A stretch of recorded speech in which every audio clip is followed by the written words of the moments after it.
Oke, kembali lagi di channel saya. Makasih buat kalian yang sudah mengulik video ini. Makasih buat kalian ya yang sudah datang di video saya. Buat kalian yang belum subscribe dulu. Dan apapun yang kalian kerjakan, semoga berhasil ya. Kali ini kita membahas terkait Bang Ade Armando yang membahas terkait pertemuan antara Pak Prabowo dengan Bu Megawati. Kita tahu Bu Megawati menawarkan nasi goreng ya kalau bertemu ya. Pengen makan nasi goreng sama nih kayaknya. Tapi Bang Ade bilang kalau cuma nasi goreng di istana pun ada. Wih, udah main istana aja makannya sekarang nih kayaknya nih ya. Beda kelas ya kan. Dan kali ini Bang Ade Armando juga membongkar sifat atau penyakit banteng ya.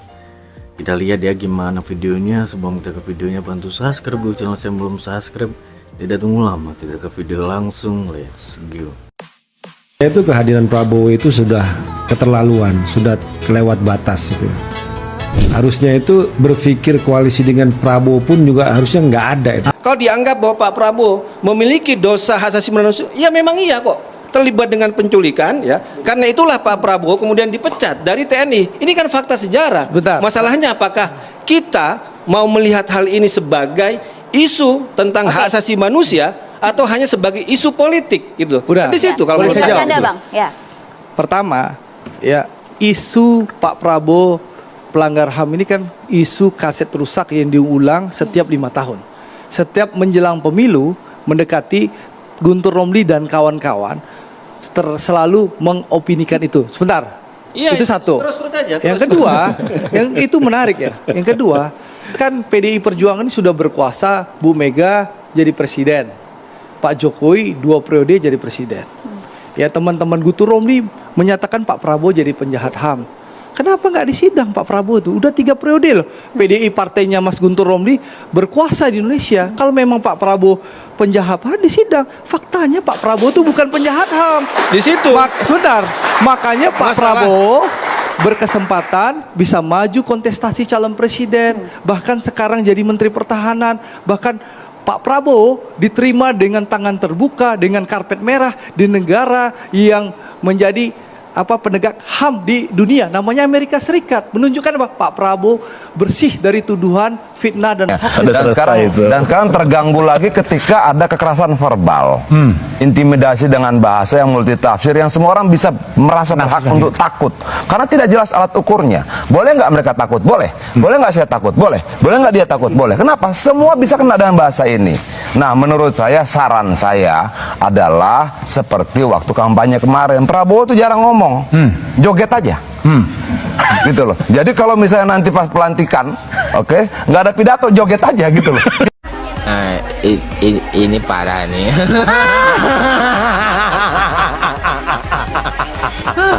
Tenang, tenang.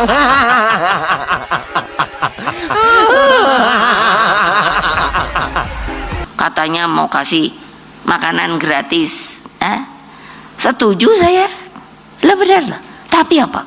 Saya hitung lah, saya juga tukang masak kok. Ibu saya tuh orang Sumatera, Bengkulu. Jadi tradisi apa? Putri pertama harus pintar masak, alhamdulillah. Ku hitung kan, 10.000 toh. Ye, apa yo? Apalagi sekarang harga naik. Mas Bowo, kalau denger ini, tolong deh, suruh dihitung lagi. Loh, tepuk tangan dong ibu-ibu. Apa urusan kalian? Ini banyak desakan dari pemilih Prabowo khususnya bahwa pertemuan antara Megawati dengan Pak Prabowo itu nggak perlu. Menurut Bang Ade, sampai setidaknya sampai hari Minggu kemarin deh perkembangannya.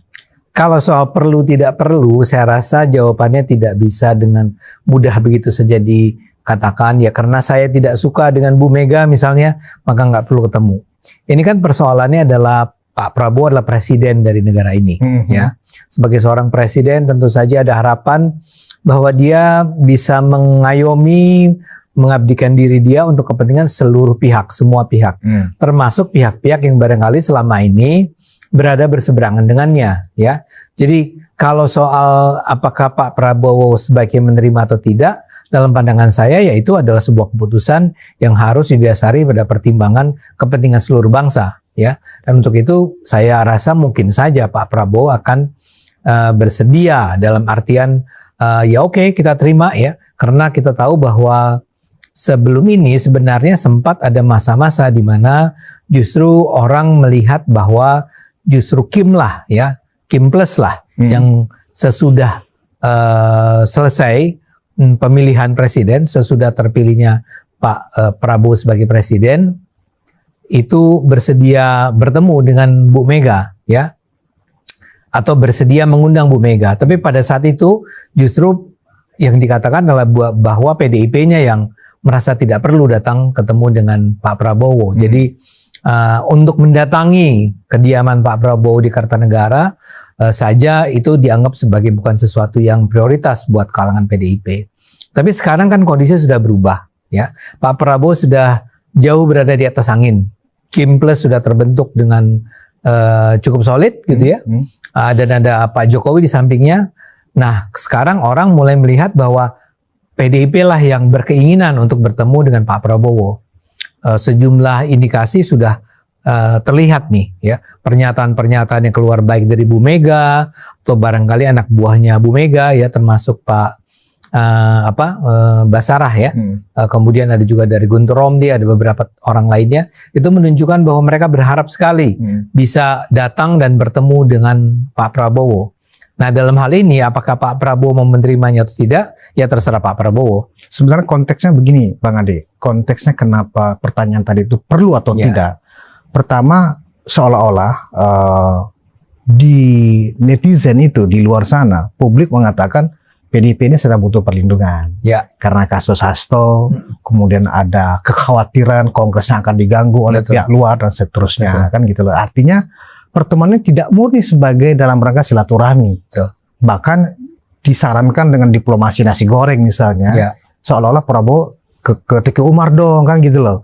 Nah, nanti ketika Prabowo datang ke Teguh Umar, nanti di frame loh, yang butuh kan Prabowo, buktinya Prabowo yang ke Teguh Umar. Padahal kan kalau hanya ingin nasi goreng, kan bisa di istana. Di istana kan juga Bu Mega bisa disiapin untuk masak nasi goreng, kan begitu.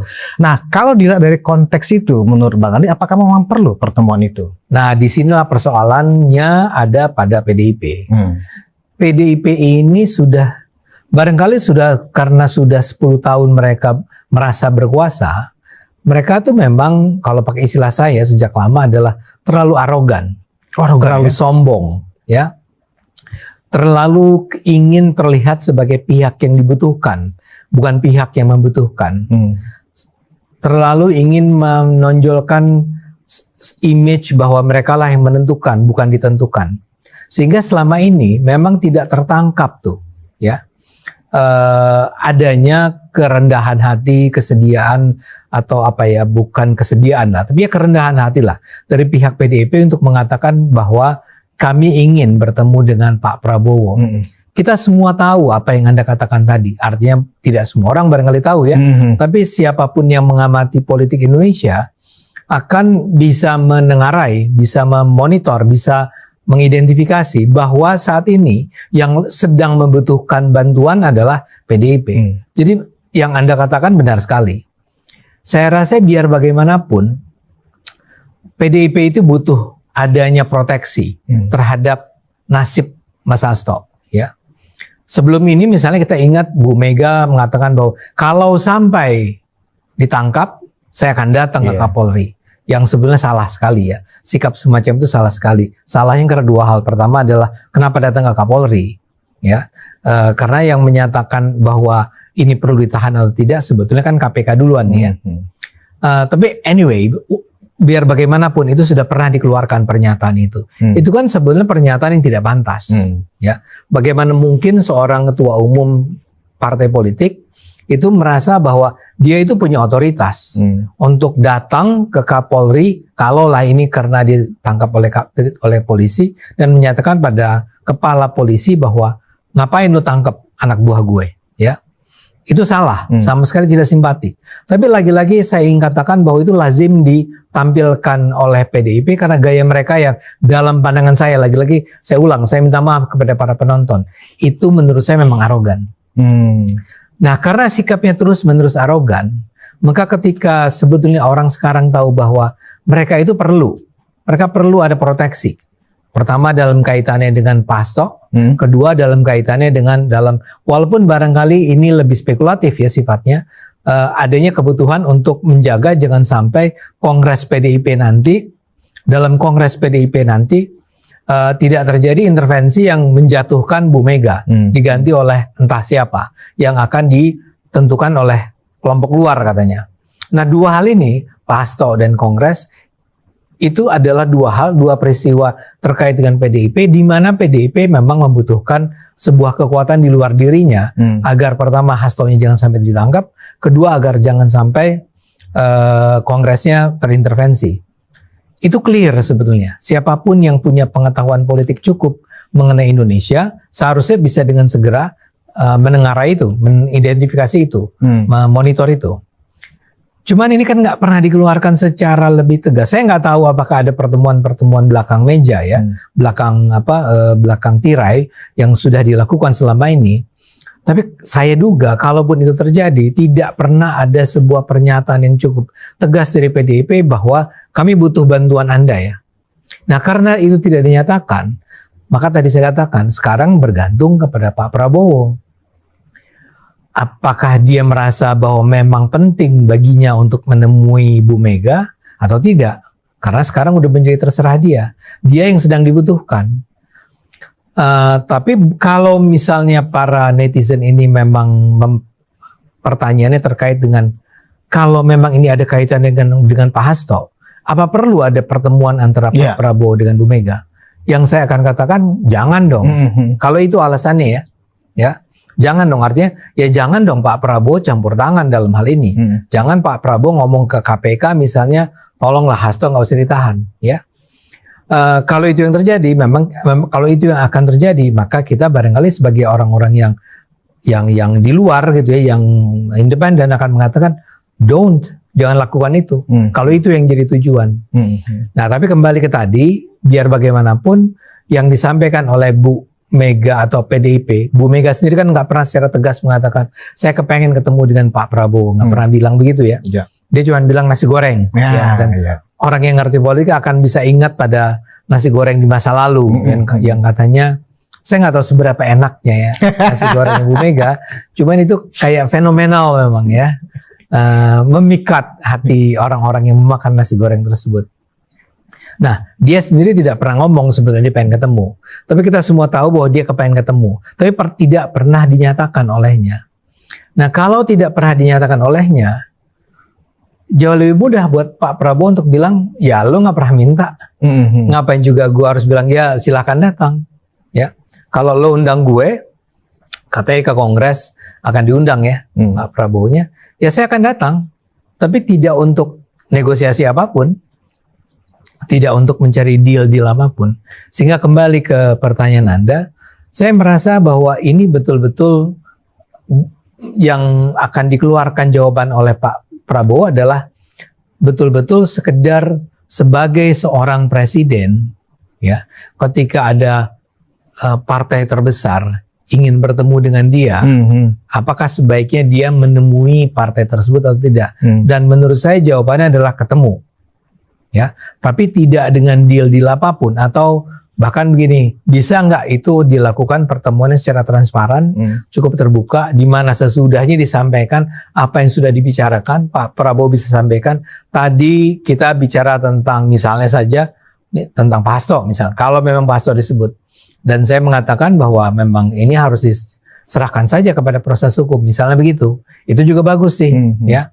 Jadi kembali, kalau dalam pandangan saya termasuk orang yang mengatakan bahwa untuk menunjukkan kebesaran ke hati dari Pak Prabowo, sebetulnya peluang untuk bertemu jangan ditutup sama sekali, atau jangan justru ditujukan kepada publik bahwa saya tidak ingin ketemu dengan Bu Mega, ya.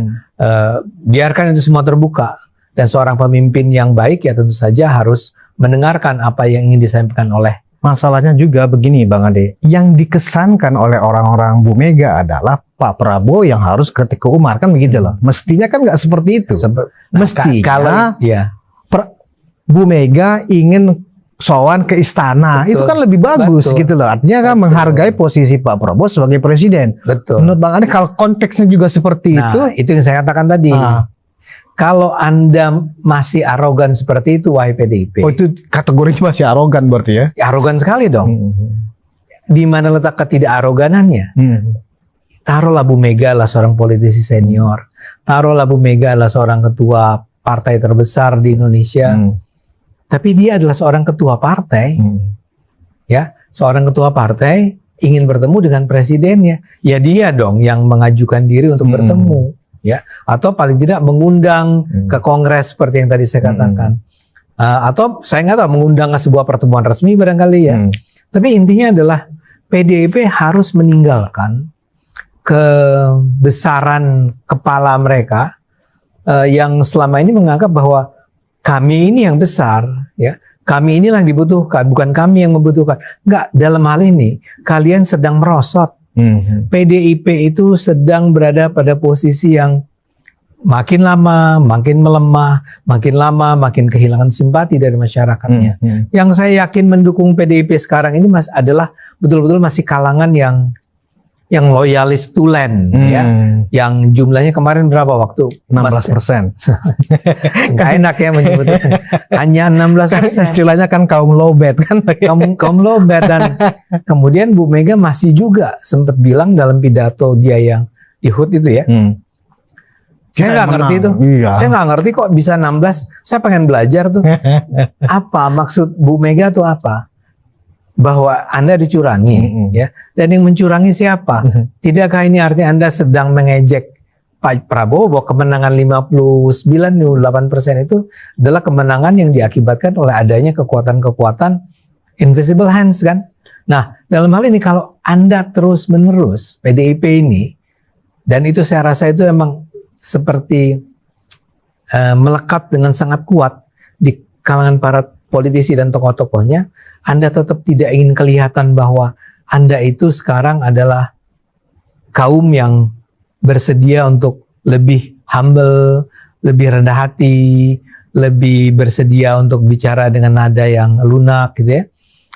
Kalau Anda tetap tidak mau melakukan itu, jangan pernah salahkan Pak Prabowo kalau Pak Prabowo akhirnya memang memutuskan nggak usah ketemu. Nah dalam hal ini apa yang dikatakan oleh para netizen tuh saya rasa ya sangat benar.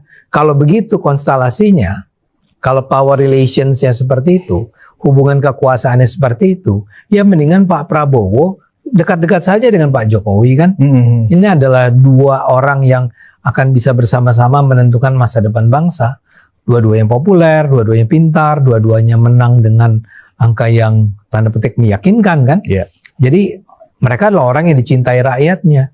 Ya, kalau sekarang masih ada PDIP yang masih ingin atau masih berharap bisa disertakan dalam kepemimpinan Pak Prabowo, ya oke, tapi dengan cara yang pantas dong, dengan cara yang masuk di akal, dengan cara yang tidak menyombongkan diri. Nah, tapi selama PDIP masih tetap bergaya seperti yang tadi saya katakan, tetap merasa kami berkuasa, ya, kami ini diliciki, kami ini sebetulnya besar, itu nggak akan terjadi. Dan jadi, menurut saya sebaiknya udah di luar aja. Ada rasa-rasa hipokrit juga ya di satu sisi mendenial, menolak kemenangan Pak Prabowo dengan pernyataan-pernyataan seperti yang Bang Ade jelaskan tadi, ya kan? Tapi di sisi lain mengatakan, oh Bu Mega tuh bersahabat lama dengan Pak Prabowo, bahkan lebih lama bersahabat dengan Pak Jokowi.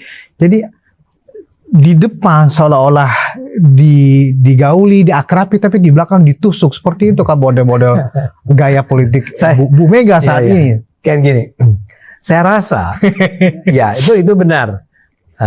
Kalau kita melihat dari luar ya nampak akan seperti itu. Dan anehnya Bang Ades, Sultan, publik sudah bisa menilai sekarang. Masalahnya kan begitu, nggak seperti 10 atau 15 tahun yang lalu ya kan? Atau 5 tahun yang lalu. Iya, publik udah cerdas masalahnya. Kan gini, saya duga ya. Iya. Sebetulnya ketika dia mengatakan bahwa wah saya diliciki nih, kok cuma 16%, saya mau belajar. Dia itu sebenarnya tidak sedang bicara mengenai Prabowo. Dia sebetulnya dengan keterbatasan pikiran dia itu menganggap bahwa orang di belakang ini semua adalah Jokowi. Oh. Jokowi dengan Kapolri, dengan siapa lagi ya, dengan kekuatan-kekuatan TNI juga. TNI juga, ada KPK di situ segala macam kan. Dia kan punya sebuah narasi besar. Dia tuh belum tentu berarti Megawati ya, tapi PDIP ya. Ada seorang penjahat besar bernama Jokowi. Jokowi inilah yang menentukan politik Indonesia, ya. Jokowi inilah yang menentukan siapa yang kemarin menang, ya. Buat dia Jokowi pengkhianat, dan si pengkhianat inilah yang kemudian mengatur segala-galanya kan, parcok dan segala macam. Ya.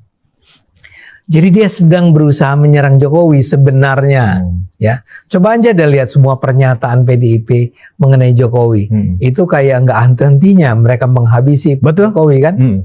Jadi kali ini pun ketika dia mengatakan bahwa saya diliciki itu bukan diliciki Prabowo, diliciki oleh Jokowi. It doesn't make sense sebetulnya bahwa Jokowi sebesar itu, bahwa ada sebuah orkestrasi, ada sebuah political machinery yang di atasnya adalah Jokowi. Itu doesn't make sense at all ya bagi siapapun yang percaya pada politik, pernah mengikuti politik Indonesia. Tapi dia sedemikian bencinya sama Pak Jokowi, PDIP ini, maka mereka harus terus-menerus membangun sebuah tuduhan propaganda bahwa di atas segala-galanya kejahatan terbesarnya adalah ada di tangan Jokowi. Tanpa dia sadari, ketika dia mengatakan begitu, orang malah melihat seperti yang Anda katakan tadi. Jadi, Anda itu menganggap kekalahan Ganjar dari Prabowo adalah karena kelicikan. Kelicikan siapa? Kelicikan kubunya Prabowo dong. Artinya kemenangan Prabowo itu ya kan sesuatu yang kotor, licik. Ya. Tapi sekarang kita ketemu. Tapi setelah itu dia mengatakan bahwa saya nggak ada masalah sama Prabowo. Iya. Nah, dulu saya masak nasi goreng. Jadi kan menggelikan ya, Bang Ade ya. Tanpa dia sadari, saya rasa ya, tanpa dia sadari, dia menyampaikan dua hal yang kontradiktif, ya. Tanpa dia sadari bahwa dia sebenarnya sedang menyatakan Pak Prabowo itu kemenangannya harus kita curigai, ya. Harus bahkan kalau perlu dipersoalkan, bahkan sebetulnya adalah sesuatu yang tidak masuk akal, karena bagaimana mungkin Ganjar itu cuma 16 plus siapa? Anies berapa waktu 24%. 24 ya. Sementara Prabowo itu yang dia lupa ya. Sementara Prabowo 58, 59. Nah, kalau begitu kan artinya Anda itu sedang menuduh kemenangan Prabowo itu licik. Iya. Nah, sekarang bayangkan itu sudah dikeluarkan pernyataan itu, ya. Tapi kubu itu terus-menerus, kubu PDIP terus-menerus ingin juga mengatakan bahwa kami nggak ada masalah sama Prabowo, yang kami masalahkan adalah Jokowi. Ya nggak bisa dong. Anda kan sudah menuduh bahwa Prabowo itu menang secara licik, menang secara kotor. Bagaimana mungkin sekarang Anda bilang saya nggak punya masalah dengan Prabowo? Prabowo itu yang menang, ya. Dan kalau misalnya memang ada sebuah kekuatan yang mengorganisir kemenangan tersebut, ya pasti Prabowo terlibat di dalamnya. Anda pikir Prabowo itu cuma itu petugas partai gitu ya, ada bosnya. Kali dia membayangkan itu ada bosnya namanya Jokowi, Prabowo itu cuma menjalankan peran sebagai pemain ya, sebagai operatornya. Yang enggak lah. Jadi ada makna juga bahwa Prabowo hanya bonekanya Pak Jokowi kan begitu. Jadinya begitu kan. Oh gitu dia videonya, gimana menurut kalian, dan sampai bertemu di video saya selanjutnya. Bye.